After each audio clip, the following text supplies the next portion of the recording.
Hey Rangers fans, we are joined today by Brett Berard, who has taken some time to answer some of your post-draft questions. So first off, Brett, thanks for joining us. Why don't you kind of take us through what your life has been like over the last few weeks, getting drafted during, kind of quarantine, not being able to have a live draft. So just kind of take us through what that experience was like for you on your end.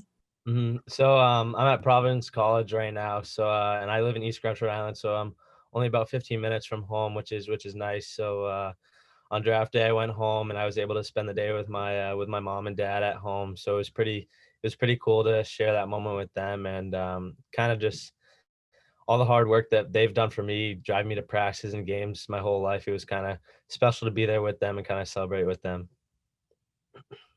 Awesome. If there was only one thing you would want our fans to know about you, what would you want that one thing to be? Um,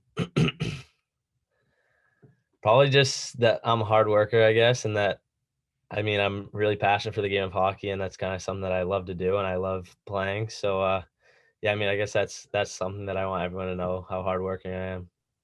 I think that that will be something our fans will be happy to hear. The second that you heard that the Rangers were drafting you, what was the first thing that popped into your head when you heard that news?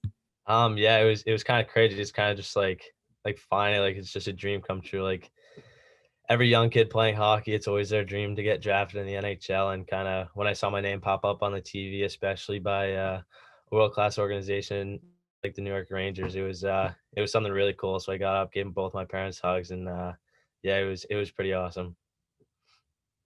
So give us a little bit of a scouting report on yourself, just so our fans can get a little bit of an idea of what kind of player you are.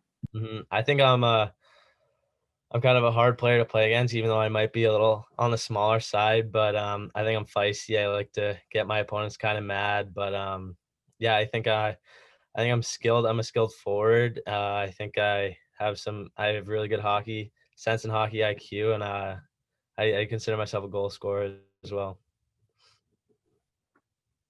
So obviously, when the news came down, the reaction from Rangers fans was really positive. Were you able to see any of that on Twitter and on Instagram? And if so, just what was it like to kind of see the warm welcome that you were receiving from the fans? Yeah, I guess I didn't see all of it just because it was a pretty busy day for me, but, yeah, it popped up here and there, and I guess it's pretty cool, and obviously a warm welcome from an NHL team's fan base is kinda something that, again, you always dream of, and it's pretty cool, and pretty special to be a part of this organization. I can imagine you've probably spent a lot of time thinking about what your draft day was going to be like throughout your life, and I doubt it ended up being anything like what it was given the circumstances of 2020. So what did you expect kind of growing up thinking about this day, and then what was the reality like for you? Yeah, so growing up, obviously, you watch it on TV, or I did, and me and my family watched it on TV every year. We were probably gonna go to the draft in Montreal, kinda. So, that would have been pretty cool to be there with all of my teammates from the past 2 years and with my family and a couple of friends of mine, so obviously that couldn't happen with COVID and everything, but at least I was able to spend with my mom and dad, probably, if not the most important people in my life and everything they've done for me, it was really cool that I got to share it with them. Good segue into the next question, which is, who is one person that you would love to thank for helping you get to the place that you're at now? One person I love to thank is my dad. He's been a hockey coach at numerous different colleges, and he's kind of just always been there for me and my brother, and he kind of is the person that got me and my brother into playing hockey, and like, we always had easy access to ice because we could always go to the ice, whether he was at Providence College, UConn, or Holy Cross, where he is now. Whenever there was an off day from school or on the weekend, he would always take us to his school so we could just skate around on the ice for a while, just me and my brother and my dad. He's something that I give a lot of credit with my hockey career too. So we know you're at Providence right now. Can you just talk us through what the next year looks like for you? Are you guys playing? Are you practicing? What is the situation for you for hockey this year? Yeah, so we've been practicing ever since school started, which has been good. So we're kind of in a good rhythm now. But yeah, our season's supposed to start. First game's supposed to be November 20th. So hopefully that stays, and hopefully it happens. So I'm kind of just hoping for the best right now. When you think about transitioning to the NCAA level, what are your expectations and what are your hopes just for yourself? What are your goals?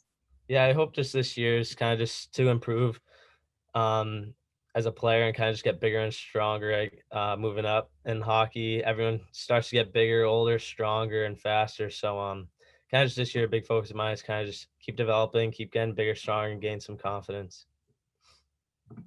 Okay, we have a fan question. They want to know, have you been able to identify a favorite New York pizza spot yet? I don't think no, I don't think so. Not yet. That's okay. I'm sure they'll have a lot of recommendations for you. Yeah.